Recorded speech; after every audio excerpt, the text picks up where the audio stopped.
तर प्रत्येकाने आपापल्या परीनं काय बोलावं हा ज्याचा त्याचा अधिकार आहे. आता दुसरा आरोप तुमच्यावरती इथे झाला आहे की तुम्ही इथे तुमच्या पक्षाकडनं गुंडांना तिकीटं दिली गेली. जे मी परवा तुमच्याच मित्रपक्षाच्या नेत्या सुप्रिया सुळे यांच्याशी बोलत होतो, त्यांच्याकडे फार उत्तर नव्हतं या विषयाबाबत की ते म्हणे आमच्या मित्रपक्षांनी कोणाला तिकीट द्यावे त्यांनी ठरवावं. म्हणजे आम्ही बघतोय अंधेकरांच्या परिवारात तिकीट दिलं गेलं, तर तुम्ही म्हणाल ते मित्रपक्षाकडनं दिलं गेलं असेल किंवा अजून आमच्या कोट्यात म्हणजे दिलं गेलं मित्रपक्षांकडनं ते सांगता येत नाही. आमची जर भीम आर्मीशी बरोबर युती असेल आणि आम्ही त्यांना सांगितलं की बाबा इथं तुम्ही गजा मारण्याची पत्नी अंधेकरांच्या घरात तिकीट, हे दादा एक मिनिट कमलेशजी, आपल्याला कदाचित माहिती नसेल, ह्या पुणे विद्येचं माहेरघर, पुणे हे सांस्कृतिक राजधानी, इथं एक मिसेस अंधेकर महानगरपालिकेच्या महापौर होत्या. आपल्या माहिती करता पण मग भविष्यात झाल्या चुका त्या परत करायच्या हातात. एक मिनिट, आज हे सगळ्यांनी पाळलं पाहिजे. आज त्यांची पण यादी बघा ना. आपण मला प्रश्न विचारता त्यांना विचार, तसं त्यांच्या पण यादीमध्ये अनेक तशा पद्धतीचे. कमलेशजी, पूर्वीच्या काळामध्ये निवडणुका वेगळ्या पद्धतीने लढवल्या जायच्या. आता सगळेच राजकीय पक्ष, सगळेच, मी कुणाला माझाही त्याच्यात धरतोय, इलेक्टिव्ह मेरिट बघतात. मॅजिक फिगर गाठण्याकरता तिथं कशा पद्धतीनं कुणाला उमेदवारी देत आहेत हे गेले 15-20 वर्ष चालत आलेलं आहे. कदाचित 25 वर्ष चालत आलं असेल. पुढं ते वाढत गेलं. पक्ष हा विचार करायला लागले की जरी आपल्यातल्या मित्रपक्षांनी दिलं तर लोक निवडून द्यायचं काम करताय. लोकशाहीमध्ये एखाद्याने काही चूक केली तर मतदार राजा ह्यांनी ठरवलं पाहिजे की आपण काय करावं. आणि एखाद्या वेळेस मी कुणाचं समर्थन करत नाही, एखादी व्यक्ती अतिशय चुकीचं काम करत असेल, अतिशय चुकीचं, मी अतिशय चुकीचं काम करतोय, माझ्या बायकोने काय घोडं मारले, माझ्या पत्नीने काय घोडं मारले, माझ्या मुलांनी काय घोडं मारले, त्यांना त्यांच्या पद्धतीनं पुढे जायचा अधिकार नाही. मी आहे ना नालायक, मी त्याच्यामध्ये चुका केल्या, माझ्यावर केसेस वगैरे चालू आहेत वगैरे वगैरे. दादा इतकं सोपं असतंय तुम्हाला वाटतं? हे सांगणं खूप सोपं आहे. तुम्ही एक इलेक्टिव्ह मेरिट म्हणतात किंवा तुम्ही हे सांगितलं, हे मला अजिबात पटत नाही. तुम्ही म्हणतात की पूर्वी पण लोक देत होते. ऐका ना दादा, तुम्हाला पटू नाही त्यांना. दादा आम्ही पत्रकार आहोत, आम्हाला आमचा आरसा दाखवणं काम. एक मिनिट, मी तुम्हाला पटवायला बसलेलो नाहीये. मी आजपर्यंत 20-25 इंटरव्ह्यू दिले, त्याच्यामध्ये मला जे योग्य वाटतं ते मी बोलतो. तुम्हाला काय वाटतं ते प्रश्न विचारा, मी सांगायचं ते सांगितलेलं आहे. पण असं हे गुंडांना तुम्ही म्हणतात की पक्ष इलेक्टिव्ह मेरिट बघतात म्हणून गुंडांना तिकीट द्यायची, बघताय तर त्यांनी पूर्वी चुका केल्या म्हणून आपण करायच्या दादा. एक मिनिट, इथं शेवटी समोरच्याने दिलं, कोणी काय मारलं म्हणून आपण वासरू मारायचं. एक मिनिट, तुम्ही तर तुमचा विचार करा, आम्ही आमचा विचार करू. तो आमचा अधिकार आहे, तो संविधानाने आम्हाला दिलेला आहे. गुंडांना तिकीट घटनेचे डॉक्टर बाबासाहेब आंबेडकरांनी त्यांनी आम्हाला दिलेला. काय असा अधिकार दिला घटनेने गुंडांना तिकीट द्या म्हणून? गुंडांना तिकीट दिलं नाही. माझ्या मित्रपक्षांनी भीम आर्मी, सीताराम गंगावणे त्यांनी दिलं. उद्याच्याला एबी फॉर्म देताना त्यांनी शेवटच्या क्षणी त्यांनी सांगितलं की बाबा आम्हाला जेवढ्या जागा सोडलेल्या आहेत त्याच्यामध्ये एबी फॉर्म आमच्याकडे द्या. तुम्हाला माहीत नाही, जरा तुमच्या खालच्या लोकांच्याकडनं माहिती घ्या. ज्या दिवशी एबी फॉर्मचे मुदत 3 वाजेपर्यंत होती त्यावेळेस असे वेगवेगळे लोक इथून उठायचे तिकडे जायचे, तिथून उठायचे तिकडे जायचे. आणि कालपर्यंत ज्यांनी मरमर पक्षाचं काम केलं त्यांना पक्षाने तिकीट नाकारलं की उठलं की दुसरं गमच्या गळ्यात घातलं आणि तिकीट घेऊन मोकळे झाले.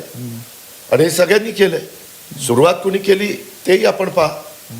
आज जर आपण चांगल्या पद्धतीनं काम करता तर अनेक राजकीय पक्षातले प्रमुख त्या प्रभागामध्ये निवडून येणाऱ्या लोकांना शेवटच्या क्षणी का घेण्यात आलं, घेतलं गेलं की नाही. तुम्ही रोज टी व्हीला बघत होता, ह्या पक्षातनं राष्ट्रवादीचे एवढे घेतले, शिवसेनेचे एवढे घेतले, काँग्रेसचे एवढे घेतले, आणखीन कुणाचे एवढे घेतले, मनसेचे घेतले. जर आपल्याकडं एवढी मोठी चांगल्या पद्धतीनं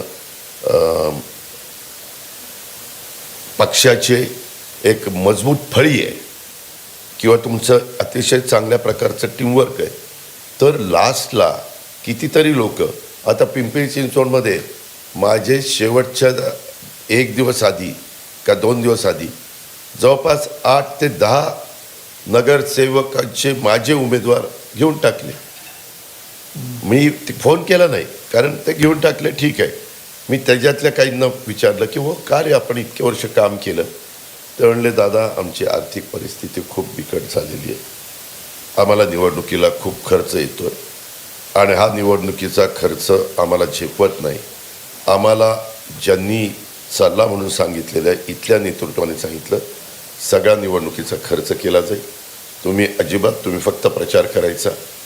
आज जरी सांगायला इथं खर्च इतक्या लाख रुपये, तिथं खर्च तितके लाख रुपये, कमलेशजी हे सांगायला आहे.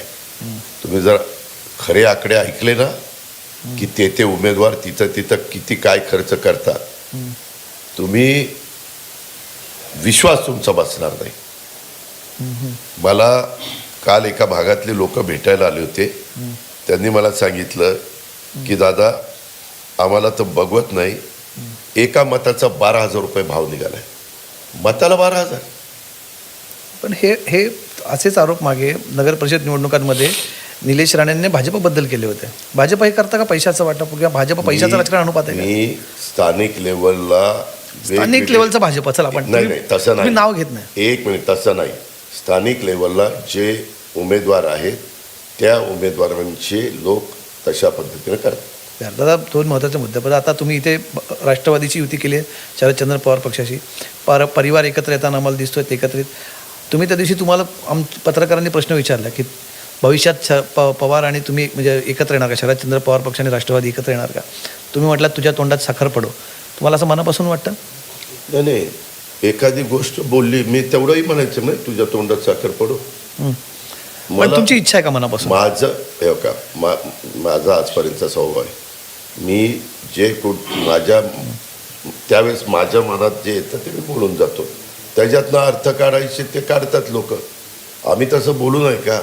एखाद्या पत्रकारांनी काही विचारल्यावर तुझ्या तोंडात साखर पडो, बिघडलं कुठं काय, लगेच साखर पडायला निघाली. पण होईल आगामी काळात अशी शक्यता आहे? दोन्ही पक्ष एकत्रित येतील? विचार पण केलेला नाही. आम्ही सध्या फक्त आमचं टार्गेट महानगरपालिकेच्या निवडणूक ही डोळ्यासमोर ठेवलेली आहे. असे निर्णय कुणी एकटं दुकटं घेत नसतात आणि आता आमचं व्यवस्थित सगळं चाललेलं आहे. केंद्रातलं सरकार 5 वर्षाच्या करता आलंय, राज्यातलं सरकार 5 वर्षाच्या करता आलेलं आहे आणि त्या प्रकारे काम चाललेलं आहे. नगरपालिकेच्या निवडणुकीत आमच्या परस्पर कोल्हापूरमध्ये काही नगरपालिकेत तिथं युती झालेली होती, तिथं त्यांनी काम केलं. आम्ही अनेक वर्ष राजकीय जीवनामध्ये काम करतोय. हे अशा निवडणुकीच्या काळामध्ये खाली बऱ्याचदा कार्यकर्त्यांना मोकळीक दिली जाते. जिल्ह्यामधल्या लोकांनी निर्णय घ्यावेत कुणाबरोबर युती करावी किंवा काय करावी अशा पद्धतीनं ठरवलं जातं. मग जिल्ह्यातले किंवा त्या तालुक्यातले लोक त्याबद्दलचं निर्णय घेतात. जसं पुण्या पिंपरी चिंचवडमध्ये ते त्यांच्याही बाजूच्या सहकाऱ्यांनी आमच्याही बाजूच्या सहकाऱ्यांनी असं केलं तर आम्हाला पण एक फॉर्मेटेबल फायदेशीर ठरेल. एक फॉर्मेटेबल युती असू शकते. दोन्ही पक्ष एकत्र आले तर पुन्हा एक ताकद उभी राहू शकते. त्याच्यामध्ये